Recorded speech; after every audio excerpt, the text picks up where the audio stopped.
Good morning, सुप्रभात। मैं mastermind आप लोगों का स्वागत करता हूं आपके अपने YouTube channel the vision classes में। आज हम लोग दृष्टि दोष के बारे में जानेंगे कि दृष्टि दोष क्या है, यह कैसे उत्पन्न होता है, यह कितने प्रकार के होते हैं और इसका निवारण क्या है। तो क्योंकि आप लोग पिछले वीडियो में देखे थे कि मानव नेत्र किस प्रकार से काम कर रहा था और क्या-क्या उसके अंदरूनी पार्ट थे। तो चलते हैं हम लोग दृष्टि दोष के बारे में जानते हैं। तो आपका जो मानव नेत्र के बारे में पिछले वीडियो में जाने थे कि मानव की आँख कैसे काम करती है। तो मानव की आँख जो है कैसे काम करते हैं पिछले बार हम लोग वीडियो में बतला दिए थे। ये पिछले वीडियो में आप लोग को बतलाया गया था कि मानव नेत्र काम कैसे करती है। क्योंकि आप लोग जानते हैं कि जो मानव जो है ये आपका जो मानव नेत्र का जो सबसे ऊपरी जो कोशिका होता है जिसे हम लोग बाह्य कोशिका के नाम से जानते हैं। बाह्य कोशिका का काम है कि जो आँख है इसको दाएं-बाएं या ऊपर-नीचे करता है और जो आँख का सबसे जो ऊपरी परत होता है जो श्वेत रंग का होता था जिसको हम लोग श्वेत पटल कहते हैं और जो आँख में सबसे उभरा हुआ भाग था जिसे हम लोग कॉर्निया कह रहे थे।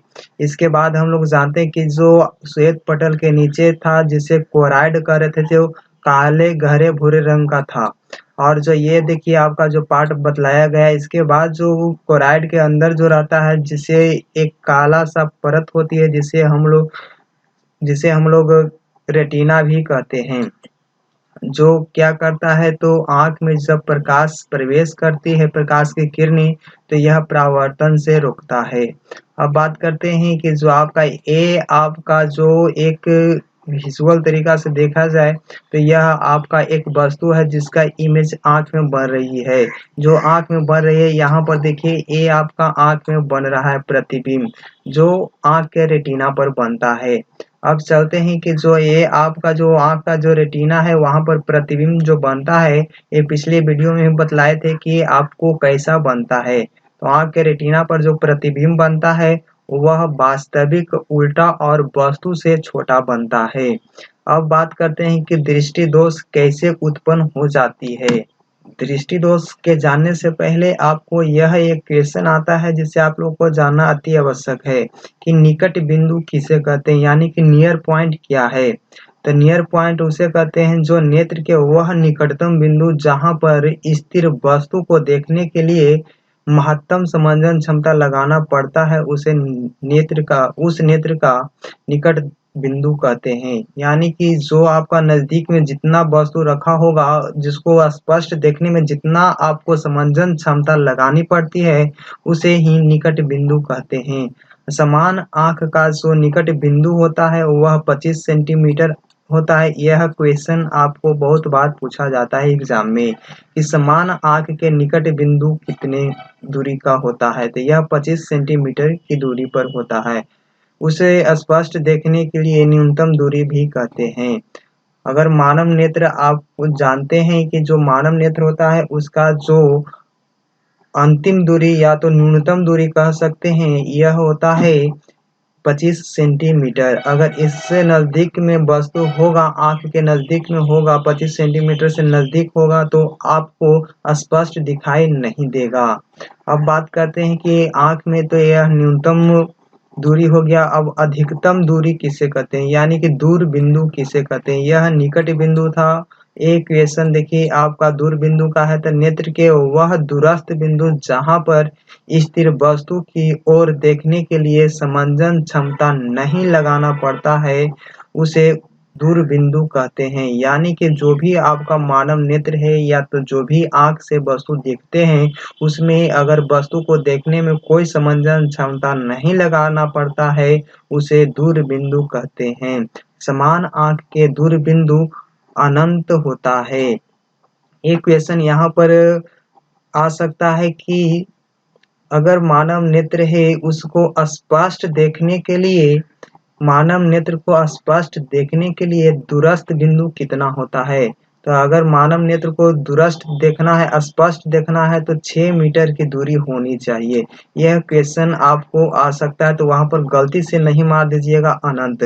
अगर कोई भी मानव आदमी है या तो मानव है, उसका जो आँख है स्पष्ट देखने की जो अधिकतम दूरी होता है वह 6 मीटर होता है। 6 मीटर तक वह स्पष्ट दिखाई देता है उसको। उसके बाद जो आपको होता है, दिखाई तो देता है अनंत तक, लेकिन जो आपको स्पष्ट देखने की जब बात आ जाएगी इक्वेशन में, तो आपको 6 मीटर मारना है, 6 मीटर। याद रखिएगा कि स्पष्ट देखने के लिए अधिकतम दूरी कितना है तो 6 मीटर है, लेकिन समान आँख का दूरस्थ बिंदु कितना होता है तो अनंत होता है। आँख अनंत दूरी तक देख सकता है, लेकिन स्पष्ट देखने के लिए 6 मीटर होता है। स्पष्ट आँख देखता है तो 6 मीटर का ही देखता है। अब बात करते हैं कि दृष्टि दोष किसे कहते हैं, यह कितने प्रकार के होते हैं। तो सबसे पहले आपके मन में लालसा ही था कि दृष्टि दोष के बारे में आज जानेंगे। तो लीजिए आपका क्वेश्चन आ गया कि दृष्टि दोष किसे कहते हैं, यह कितने प्रकार के होते हैं। तो चलिए देखते हैं कि दृष्टि दोष किसे कहते हैं। तो जब किसी कारण से नेत्र द्वारा देखे गए किसी वस्तु का स्पष्ट प्रतिबिंब दिखाई नहीं देता है, तब नेत्र में ऐसी कमी को हम लोग दृष्टि दोष कहते हैं। अगर आंख द्वारा जो भी वस्तु देखते हैं अगर स्पष्ट दिखाई नहीं देता है, तो हम लोग समझ जाएंगे कि आपके आंख में दृष्टि दोष हो गया है। आप लोग भी जानते होंगे कि अगर स्पष्ट दिखाई नहीं दिया यानी कि आंख खराब हो गया है। तो ये आपकी जो थी दृष्टि दोष किसे कहते हैं, यह क्वेश्चन आपको समझ में आ रहा होगा कि जब किसी कारण से नेत्र द्वारा देखे गए किसी वस्तु का स्पष्ट प्रतिबिंब दिखाई नहीं देता है, तब हम नेत्र में ऐसी कमी को दृष्टि दोष कहते हैं। अब चलते हैं कि दृष्टि दोष कितने प्रकार के होते हैं। तो दृष्टि दोष मुख्यतः 4 प्रकार के होते हैं। हाँ, मुख्यतः याद रखिएगा, मुख्यतः 4 प्रकार के होते हैं। ऐसे तो दृष्टि दोष कई प्रकार के होते हैं, लेकिन मुख्यतः की बात आ जाती है तो दृष्टि दोष 4 प्रकार के होते हैं। ये देखिएगा कि आपका पहला जो आपका दृष्टि दोष है, जिसका नाम है निकट दृष्टि दोष, यानी कि इसको अंग्रेजी में मायोपिया कहते हैं। और ये जो आपका सेकंड वाला है, इसको कहते हैं दूर दृष्टि दोष या दीर्घ दृष्टि दोष, या तो हम लोग इसको अंग्रेजी में हाइपरमेट्रोपिया कहते हैं। अब आपका तीसरा नंबर आपका दृष्टि दोष है, जिसे कहते हैं जरा दृष्टि दोष। ये जरा दृष्टि दोष है। इसके बाद 4 नंबर में आपका है दृष्टि वैषम्य या अबिंदुकता। तो चलते हैं, ये हम लोग दृष्टि दोष के प्रकार के बारी बारी से हम लोग जानेंगे। तो आपका जो पहला क्वेश्चन है कि निकट दृष्टि दोष यानी कि मायोपिया क्या है। अब मायोपिया यानी कि निकट दृष्टि दोष कैसे उत्पन्न होता है, इसका कारण क्या है, इसका उपचार क्या है, इसके बारे में जानेंगे। तो चलिए, आपका जो क्वेश्चन है कि निकट दृष्टि दोष से आप क्या समझते हैं, ये निकट दृष्टि दोष से आप क्या समझते हैं, इसके कारण तथा उपचार को लिखें। ये क्वेश्चन आता है तो ये आप लोग जान लीजिए कि उपचार के बारे में इसका क्या होता है, या तो ऑब्जेक्टिव में पूछ सकता है कि निकट दृष्टि दोष के उपचार के लिए कौन सा लेंस लगाया जाता है। तो सबसे पहले हम लोग जानेंगे कि निकट दृष्टि दोष क्या है। तो निकट दृष्टि दोष क्या है, इसके बारे में हम लोग जानेंगे। तो देखिए, वैसा दृष्टि दोष जिसमें निकट की वस्तु स्पष्ट दिखाई देता है परंतु दूर की वस्तु स्पष्ट दिखाई नहीं देता है, उसे निकट दृष्टि दोष कहते हैं या मायोपिया भी कहते हैं। तो इसमें साफ साफ बतलाया गया है, आप लोग कंफ्यूज मत होइएगा कि निकट दृष्टि दोष में आपको दूर की वस्तु दिखाई नहीं देता है, बल्कि निकट की वस्तु दिखाई देता है। तो आप लोग कह सकते हैं कि एक कौन सा दृष्टि दोष हो गया जिसमें निकट दृष्टि दोष हम लोग पढ़ रहे हैं, उसमें निकट की वस्तु ही स्पष्ट दिखाई देता है। तो हाँ, यही बात है, सत्य है कि वैसा दृष्टि दोष जिसमें निकट की वस्तु स्पष्ट दिखाई देता है परंतु दूर की वस्तु स्पष्ट दिखाई नहीं देता है, उसे निकट दृष्टि दोष या मायोपिया कहते हैं। अब निकट दृष्टि दोष के मुख्यतः 2 कारण होते हैं, यानी कि जो निकट दृष्टि दोष होने का कारण क्या है? तो इसका 2 कारण होता है।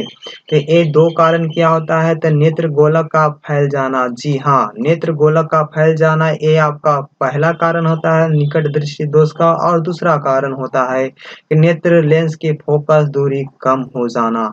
यानी कि अगर नेत्र गोलक का फैल जाना मतलब कि नेत्र गोलक जो है अगर मोटा हो जाएगा तो इसका ऑटोमेटिक बात है कि नेत्र की फोकस दूरी घट जाएगी यानी कि कम हो जाएगी। यहाँ पर देखिए इसका उपचार भी बतलाया गया है। उपचार में आपको दिया गया है कि निकट दृष्टि दोष के उपचार में अवतल लेंस युक्त चश्मा लगाया जाता है। तो ये आपका जो अवतल लेंस युक्त चश्मा है तो सबसे पहले ये आपको देखिएगा 2 को आपको प्रतिबिंब दिखाई दे रहा होगा। तो यहाँ पर देखिए आपको 2 प्रतिबिंब में देखिए एक जो आपका रेटिना पर प्रतिबिंब बन रहा है यहाँ पर। ये जो आपका वस्तु है यानी कि ये जो आपका आदमी है इसका देखिए जो आपका प्रकाश की किरण गया है वो वह रेटिना पर सीधा-सीधा काट रहा है। लेकिन यहाँ देखिए आपका जो मायोपिया यानी कि दृष्टि दोष उत्पन्न हो गया है निकट दृष्टि दोष, इसमें देखिए जो ये रेटिना है तो ये रेटिना से आगे ही बन गया है या निकट में ही बन गया है। देखिए आँख के जो निकट है इसके पहले ही बन गया है तो प्रतिबिंब दिखाई नहीं देता है, जिसके कारण आपको जो है ये आपका दृष्टि दोष उत्पन्न हो जाता है। अब किसके कारण हो जाता है? तो इसका जो नेत्र गोलक है इसका मोटाई बढ़ जाता है। अगर नेत्र गोलक का मोटाई बढ़ जाएगी तो इसका फोकस दूरी भी कम हो जाएगा।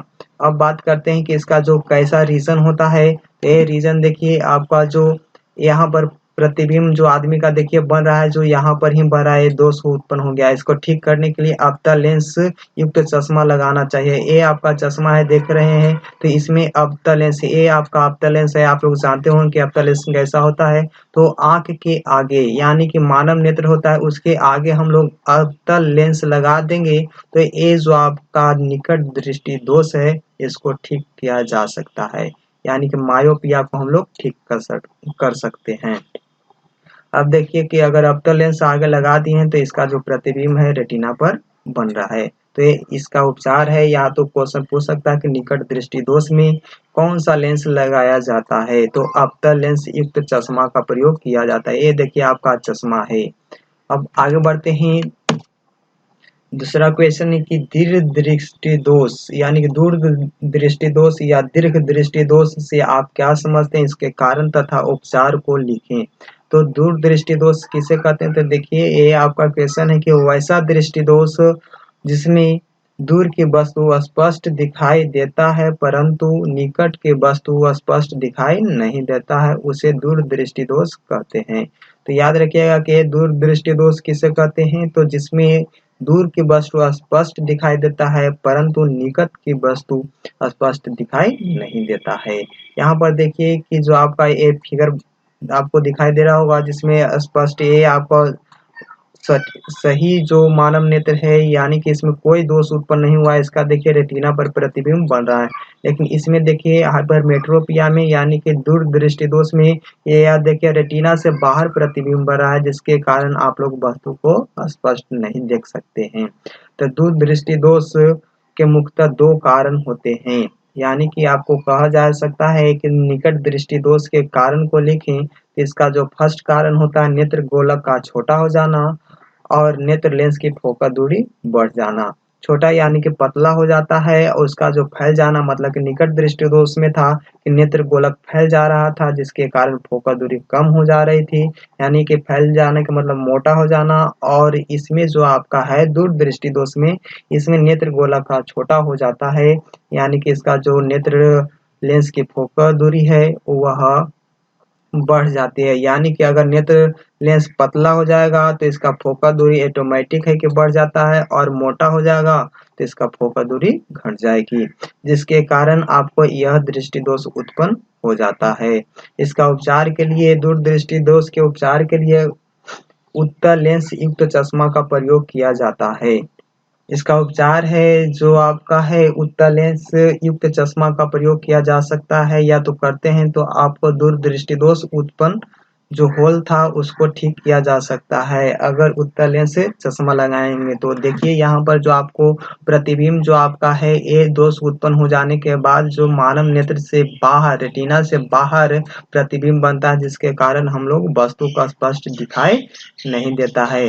और यहाँ पर उत्तल लेंस जब लगा दिए आँख के बाहर, तो आपका यह जो प्रतिबिंब है वह रेटिना पर पड़ना प्रारंभ कर देता है। तो ये आपका क्वेश्चन आता है कि दूरदृष्टि दोष में कौन सा चश्मा इस्तेमाल किया जाएगा या कौन सा लेंस लगाया जाता है। तो उत्तल लेंस का प्रयोग किया जाता है हाइपरमेट्रोपिया में। तो यहाँ पर क्वेश्चन याद रहेंगे कि कौन सा दृष्टि दोष में कौन सा कारण होता है। तो यहाँ पर देखिएगा कि जो आपका मानव नेत्र में जो दृष्टि दोष उत्पन्न हो रही थी, जिसे एक निकट दृष्टि दोष और दूर दृष्टि दोष कह रहे थे। तो निकट दृष्टि दोष का जो कारण था वह देख लेते हैं कि निकट दृष्टि दोष में नेत्र गोलक का फैल जाना यानी कि मोटा हो जाना और इसका जो फोकस दूरी कम हो जाती है।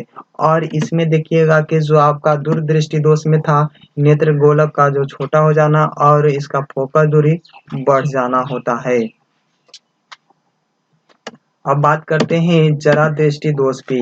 तो जरा दृष्टि दोष से आप लोग क्या समझते हैं या इसके कारण तथा उपचार को लिखें। इसका जो कारण है इसके बारे में हम लोग जानेंगे। तो सबसे पहले आप लोग जानते हैं कि जरा दृष्टि दोष उत्पन्न कैसे होता है या किसे कहते हैं, इसके बारे में हम लोग जानेंगे। तो वैसा दृष्टि दोष जिसमें निकट तथा दूर दोनों स्थितियों में रखे वस्तु का स्पष्ट प्रतिबिंब दिखाई नहीं देता है उसे जरा दृष्टि दोष कहते हैं। तो याद रखिएगा, अगर जरा दृष्टि दोष उत्पन्न हो जाएगा उसमें न निकट की वस्तु दिखाई देगी और न ही दूर रखी वस्तु दिखाई देता है। इसका जो कारण उत्पन्न होता है यह दृष्टि दोष प्रायः बुढ़ापे में उत्पन्न होती है। तो जरा दृष्टि दोष उत्पन्न होता है यह प्रायः जो होते हैं बुढ़ापे में उत्पन्न होता है। जो बूढ़े लोग होते हैं उनके लिए यह ज़्यादा कर जरा दृष्टि दोष उत्पन्न हो जाते हैं, जिसके कारण जो है आपका मांसपेशियां में शिथिलता आ जाने के कारण समंजन क्षमता में कमी हो जाती है। यानी कि इसका जो मुख्य कारण है मांसपेशियां में शिथिलता आ जाती है, यानी कि यह जो मांसपेशियां सटीक तरीके से कार्य नहीं कर पाती है, जिसके कारण समंजन क्षमता में कमी आ जाती है। आप लोग जानते होंगे कि समंजन क्षमता किसे कहते हैं। तो नेत्र लेंस को घटाने या बढ़ाने, मतलब कि जो नेत्र लेंस के जो फोकस दूरी को घटाने या बढ़ाने की क्षमता को ही समंजन क्षमता कहते हैं। तो बुढ़ापे में अगर मांसपेशियां में शिथिलता आ जाती है जिसके कारण नेत्र की फोकस दूरी न घट पाती है न ही बढ़ पाती है, जिसके कारण यह दृष्टि दोष उत्पन्न हो जाता है। इसका उपचार में द्विफोक्सी लेंस युक्त चश्मा लगाया जाता है। ये दोनों फोकस इसमें प्रयुक्त होता है। तो ये याद रखिएगा, द्विफोक्सी लेंस इसमें प्रयोग किया जाता है। द्विफोक्सी लेंस युक्त चश्मा का प्रयोग किया जाता है किसमें, तो जरा दृष्टि दोष में। अब जानते हैं कि जरा दृष्टि दोष को याद कैसे रखेंगे। तो इसमें याद रखिएगा कि जो जरा दृष्टि दोष है इसमें निकट की वस्तु भी दिखाई नहीं देता और दूर की वस्तु भी दिखाई नहीं देती है। तो इसमें आपको याद रखना है कि जरा दृष्टि दोष, तो याद रखिएगा जो आपका एक ट्रिक है कि जरा दृष्टि दोष कैसे याद कर सकते हैं। तो वो पास आने लगे जरा जरा, दूर जाने लगे जरा जरा। तो यानी कि निकट की वस्तु भी दिखाई नहीं देता है और दूर की वस्तु भी दिखाई नहीं देती है। इसका मुख्य कारण भी आप लोग को पता हो गया होगा कि मांसपेशियों में शिथिलता आ जाने के कारण समंजन क्षमता में कमी हो जाती है। इसका उपचार है द्विफोक्सी लेंस युक्त चश्मा का प्रयोग करें। अब जो आपका है दृष्टि वैषम्य या अबिंदुकता से आप क्या समझते हैं, इसके उपचार को लिखें। दृष्टि वैषम्य या अबिंदुकता जो है इसका जो वैसा दृष्टि दोष जिसमें मनुष्य को एक बार में एक ही तल क्षैतिज या ऊर्ध्वाधर स्पष्ट दिखाई देता है। मतलब कि क्षैतिज तल दिखाई दे या ऊर्ध्वाधर तल दिखाई देता है, जिसे हम लोग एक बार में एक ही तल दिखाई देता है, जिसके कारण दूसरा तल अस्पष्ट हो जाता है, उसे दृष्टि वैषम्य या अबिंदुकता कहते हैं। इसका जो मुख्य कारण है कॉर्निया के सतह का उतलता बढ़ जाता है, यानी कि कॉर्निया मोटा हो जाती है। उसका जो उतलता है यानी कि जो वो मुड़ा हुआ रहता है, उठा हुआ रहता है, उसका जो भाग है, उसके जो सतह है वह मोटा हो जाती है, यानी कि उसका उतलता की सतलता बढ़ जाती है, उसका सतह जो होता है उसका बढ़ जाता है, जिसके कारण अबिंदुकता उत्पन्न हो जाती है। इसका उपचार के लिए बेलनाकार लेंस युक्त चश्मा का प्रयोग किया जाता है। यहाँ पर चश्मा लिखा हुआ है, बेलनाकार चश्मा। बेलनाकार चश्मा का प्रयोग किया जाता है तो इसमें आपको अबिंदुकता सुधार की जा सकती है। किसके कारण? तो बेलनाकार लेंस के द्वारा। तो यहाँ पर देखिए आपको ऐसा कुछ प्रतिबिंब दिखाई देता है तिरछा। अगर ऊर्ध्वाधर भाग दिखाई दे तो क्षैतिज भाग दिखाई नहीं देगा, अगर क्षैतिज भाग दिखाई देता है तो ऊर्ध्वाधर भाग दिखाई नहीं देता है। इसको दूर करने के लिए बेलनाकार लेंस का प्रयोग किया जाता है। ये आपका बेलनाकार लेंस युक्त चश्मा है, जिसके कारण अबिंदुकता को हम लोग दूर कर सकते हैं। अगर यहाँ तक वीडियो अच्छी लगी हो तो लाइक शेयर एंड सब्सक्राइब जरूर करें। धन्यवाद।